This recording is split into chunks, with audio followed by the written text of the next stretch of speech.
Right, we now sat engine running, number 2 cab, 66019. Insert the key.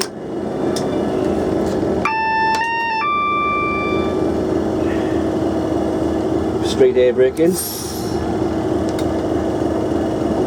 Create brake pipe.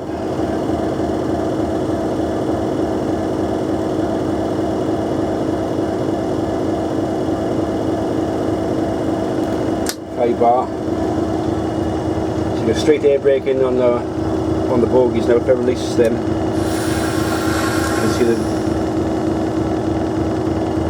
pressure comes off.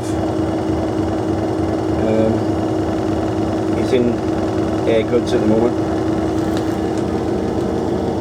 This lever here is for your train brake, which brings in your local brake in proportion. Drop back to naught now, so the brakes are released. 5 bar on your brake pipe, so that would be ready to go. If I push that lever forward very slightly into initial, you see you've got a brake application now. So you keep pushing it time right through the full service. Bring it back up. These are fitted with an emergency system as well, which is that knob there, which you do this, which destroys your brake pipe, brings your brakes on.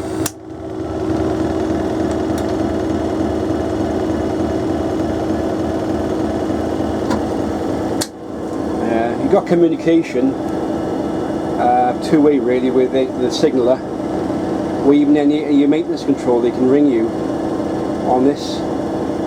To do a test on these, vehicle test, what we do is do 1900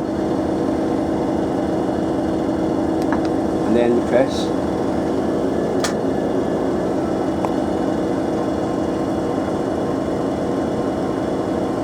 (66.019), number 2 cab testing.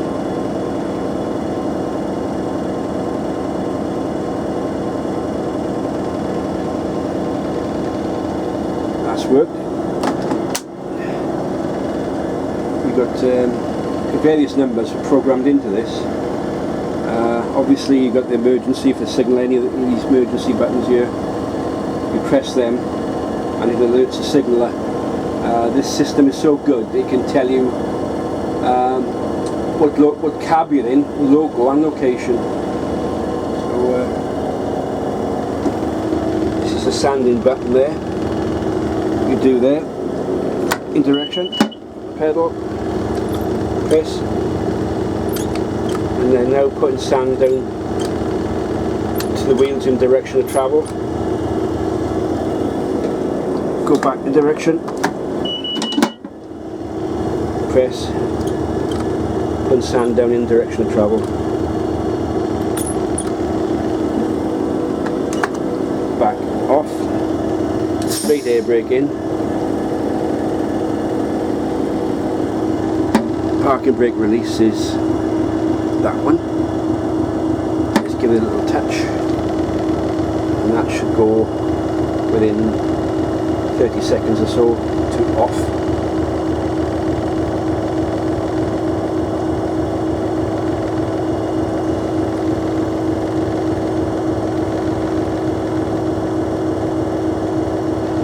Any time now, it should flip off.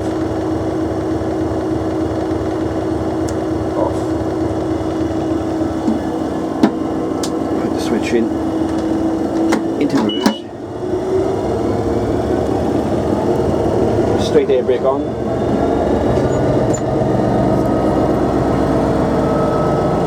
We have now got amps. So if I release the brake,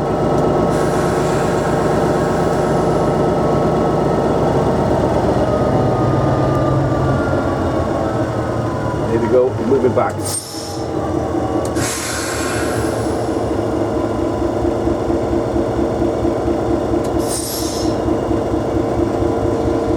as easy as that. Power off. back to engine only. Parking brake on, just give it, hold it there, sometimes you hold it a little bit longer. Goes to hatch, then it should go to on.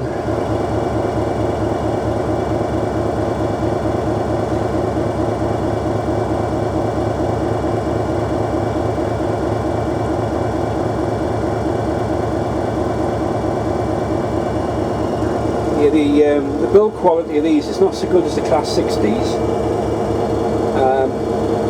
In my opinion, I think if they fitted a GM engine into a Class 60, you'd have a really, really good loco. You could put the next grade up from this. GM make many types of engines. Here, they've got the parking brake is now on. GM make lots of engines, V16s, even V20s. Such a small engine in these compared to a Merley's Blackstone 8-cylinder. You could put a bigger engine in a 60, and you could end up with like a 4,000 horsepower loco with a very reliable engine and a decent bit of traction, but nobody wants to do that. But that's what I would do. I don't know if you can see up here. This is the M2000 screen. You could, it tells you quite a lot actually. It tells you fault archive. So you select the fault archive there. Display archive faults.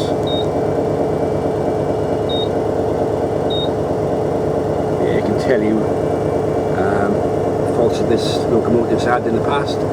This one has had a max failure at some time.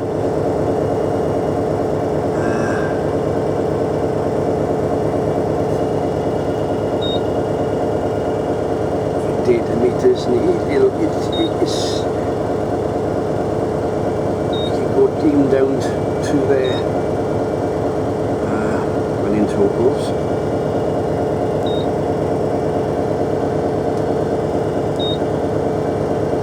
Lifetime totals. It tells you all your hours. It's done 945,000 miles. Tells you our on power. On these locos, they seem to be on full load about only 25% of their time, which is quite good really when you consider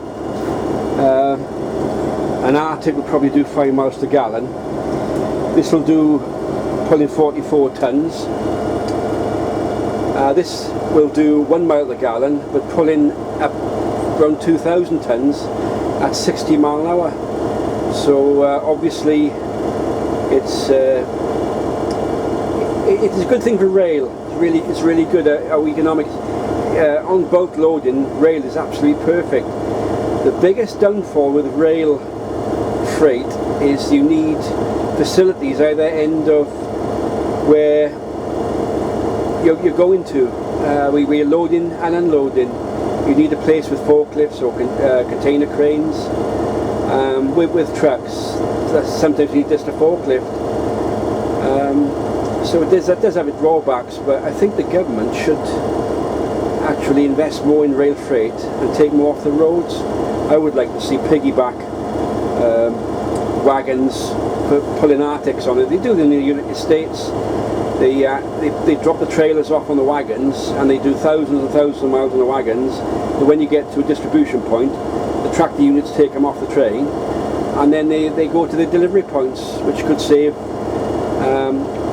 a lot of fuel and road congestion and wear and tear. But unfortunately in the UK they're not really interested in doing that. It just more and more seems to be going on the road, which is a shame really.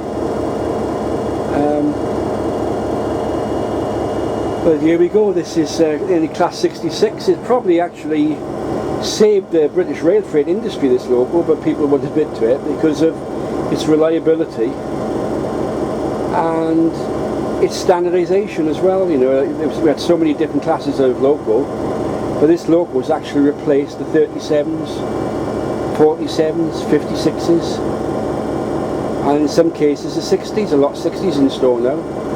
But the 60 still can do a good job, and they got good traction on the 60. They can pull a fair bit, and I know the drivers love them because of in these they seem a bit tinny, but that's it. You get what you pay for. But I've worked on these now since they were new, and I've got no complaints, to be honest.